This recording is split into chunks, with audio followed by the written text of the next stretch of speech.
इस जमीन पे हजरत आदम अलैहिस्सलाम के तकरीबन 1000 साल बाद अल्लाह ने इराक की जमीन राफतेन का इंतखाब किया और वहाँ अपने बंदे यशकुर बिन लामिक को नबी बना के भेजा, जिनको मुख्तलिफ अलकाब से आज भी जमाना याद करता है। कोई अल्लाह के उस नबी को अब्दुल गफ्फार कहता है, तो कोई अब्दुल जब्बार, तो कोई इलियास, तो कोई कश्ती वाला नबी और कोई नूह नजीउल्लाह कह के बुलाता रहता है। हजरत नूह अलैहिस्सलाम हजरत इदरीस अलैहिस्सलाम के परपोते हैं और हजरत आदम अलैहिस्सलाम की 10वीं पुश्त में से हैं। वो कौम उस वक्त दुनिया की बदतरीन कौम थी। वहाँ जुल्म करना, नफ्सानी ख्वाहिशात पर फख्र करना, बुतों और शैतानों की पूजा करना आम था।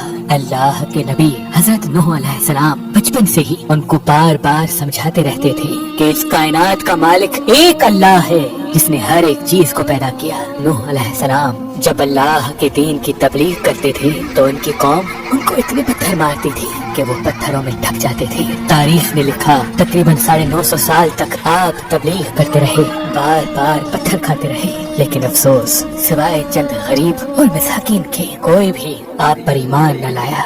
आप अपनी उम्मत के लिए इतना रोए, इतना गिरिया किया कि आपका नाम ही नूह पड़ गया। बस इतने में अल्लाह अपने नबी पर वही करता है कि ऐ नूह, अब ये तेरी कौम हिदायत नहीं पाएगी। नूह अलैहिस्सलाम रो के अल्लाह की दरबार में फरियाद करते हैं कि ऐ अल्लाह, ये इंसान जुल्म करने को मजाक समझते हैं, एक दूसरे के ख्याल करने को, मदद करने को बुज़दिली समझते हैं, तेरी इबादत से मुंह मोड़ते हैं। ऐ अल्लाह, इस मेरी कौम को नीस्त नाबूद फरमा। जैसे ही नूह अलैहिस्सलाम ने ये बद्दुआ की तो अल्लाह ने पैगाम भिजवाया, ऐ नूह, एक कश्ती तैयार कर, अन करीब तेरी ये जालिम कौम नीस्त नाबूद हो जाएगी।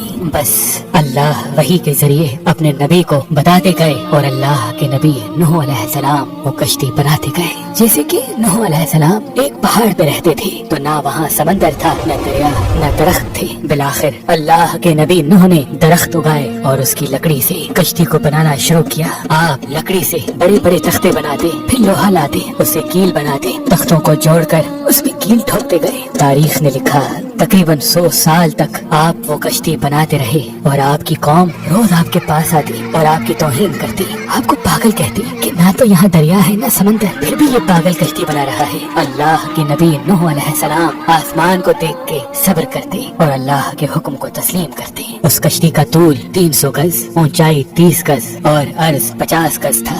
एक रवायत के मुताबिक इसका तूल 1 किलोमीटर से ज्यादा था। ये कश्ती आम कश्तियों की तरह नहीं, बल्कि जिस तरह से इस कश्ती को नीचे से बंद किया गया था वैसे ही ऊपर से भी बंद किया गया था ताकि बारिश का पानी भी कश्ती में दाखिल न हो सके। इस कश्ती में अलग अलग 3 दर्जे बनाए गए थे। निचला दर्जा जानवरों के लिए था, बीच वाला तबका इंसानों के लिए और ऊपर वाला हिस्सा परिंदों के लिए। हर दर्जे में एक दरवाजा था। बस जब कश्ती तैयार हो गई तो अल्लाह ने फरमाया, ऐ नूह, इस जमीन पे मुख्तलिफ जानवरों और परिंदों के जोड़ों को इस कश्ती में सवार करो ताकि उन मखलूकात की नस्ल बाकी रह सके। हजरत नूह अलैहिस्सलाम ने मुख्तलिफ परिंदों, जानवरों, हर वो चीज जिसमें जिंदगी के आसार हैं, कश्ती में सवार करना शुरू कर दिया। फिर आप इंसानों को हुज्जत तमाम करने के लिए कहने लगे, आओ, ये कश्ती निजात की कश्ती है, जो भी इस कश्ती में आएगा वो अल्लाह की अमान में होगा। वो पूरी कौम हंसती रही। तारीख ने लिखा आपके साथ थोड़े से ही लोग थे जिनकी तादाद बाज़ किताबों में 80 बताई गई है, जिनमें आपके 3 फर्जंद हाम, साम, याफिज और उनकी बीवियां भी मौजूद थीं। अल्लाह ने अपने नबी नूह से कहा कि अनकरीब तंदूर से पानी उबलेगा और पूरी कौम को डुबा देगा। इस बात को सुन के कौमे नूह हंस ही रही थी कि इतनी देर में तंदूर से पानी उबलने लगा। लोग उस पानी को देखने के लिए दूर दूर से आते, हंसते, लेकिन कुछ ही देर में उनकी हंसी खामोश होने लगी क्योंकि वो पानी इतना बढ़ता गया कि उनके तमाम घर डूब गए और ऊपर से बारिश भी बरस रही थी। वो काफिर ये समझ रहे थे कि तूफान कुछ देर का है, तो यूं वो ऊंचे ऊंचे पहाड़ की तरफ जाने लगे। उन काफिरों में अल्लाह के नबी नूह अलैहिस्सलाम के बेटे किनान भी शामिल थे। जैसे ही नूह अलैहिस्सलाम ने अपने बेटे को देखा कि वो काफिरों के साथ पहाड़ पे चढ़ रहे हैं, आपने दूर से आवाज दी, ऐ किनान, इस निजात की कश्ती में आजा। तो किनान और उसकी माँ बोली, हम थोड़ी ही देर में पहाड़ की चोटी पे पहुँच जाएंगे और पानी वहाँ तक थोड़ी आएगा। बस वो पानी इतना बढ़ता गया कि कहीं भी न कोई पहाड़ नजर आ रहा था, न कोई दरख्त नजर आ रहा था।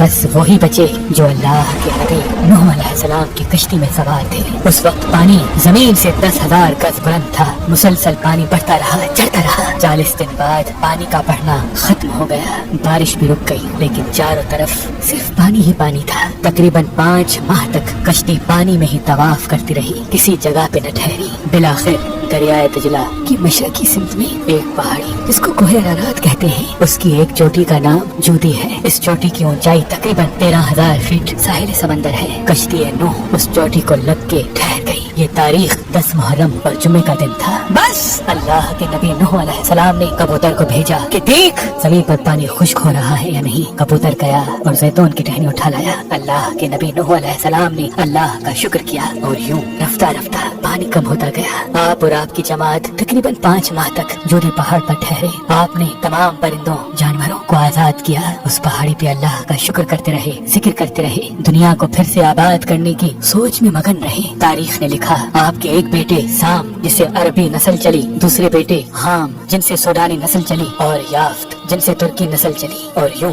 आप और आपके औलाद ने दुनिया को फिर से आबाद करने का फैसला कर लिया। तकरीबन तूफान के 60 साल बाद अल्लाह के नबी नूह अलैहिस्सलाम इस फानी जहान से दारुल बका की तरफ कूच कर गए। अल्लाह ने फरमाया कि कश्ती नूह को हम आने वाली नस्लों के लिए इबरत का निशान ठहराएंगे। तहकीक करने वालों ने बताया कि कश्ती नूह अलैहिस्सलाम की बाकियात मशरकी तुर्की में वाक़े कोहे अरारात पर मिली है। ये कश्ती वैसे ही है जैसी अल्लाह के नबी नूह अलैहिस्सलाम ने बनाई थी। सलाम हो इंसान की नस्ल को फिर से जिंदगी देने वाले अल्लाह के नबी नूह नजीउल्लाह अलैहिस्सलाम पर।